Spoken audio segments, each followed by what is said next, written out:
Hi friends అందరికి. మామిడి పండ్ల సీజన్ అయితే పోతుంది కాబట్టి తినేసేయాలి. మామిడి పండు చూడండి ఎంత బాగుందో. ఇవైతే మేమే ఇంట్లోనే వండబెట్టాం అన్నట్టు. ఎంత బాగున్నాయి చూసిరా. ఇంకా వీడియోకు మంచిగా కనిపిస్తలేవు కానీ దగ్గర నుంచి అయితే బాగున్నాయి. ఇవైతే మా శివ అత్తమ్మ తెచ్చారు ఇద్దరు. కాయలు అయితే చాలా మంచిగా ఉన్నాయి, సూపర్ టేస్ట్ ఉన్నాయి. అయ్యో మా ఆయన ముఖం అయితే మొత్తం బీక్కపోతుంది, వర్క్ బాగా ఎక్కువ అవుతుంది. ఇంకా ఈ వర్క్ను కూడా వదిలేసుకుందామని అయితే అనుకుంటున్నాము, ఎందుకంటే ఆరోగ్యం కూడా కొంచెం సహకరిస్తలేదు కాబట్టి.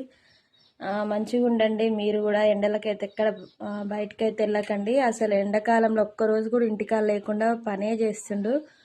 హెల్త్ కూడా జాగ్రత్తగా ఉండాలి. అందరైతే కామెంట్ పెడతాడు అన్న బక్క అయినా అని.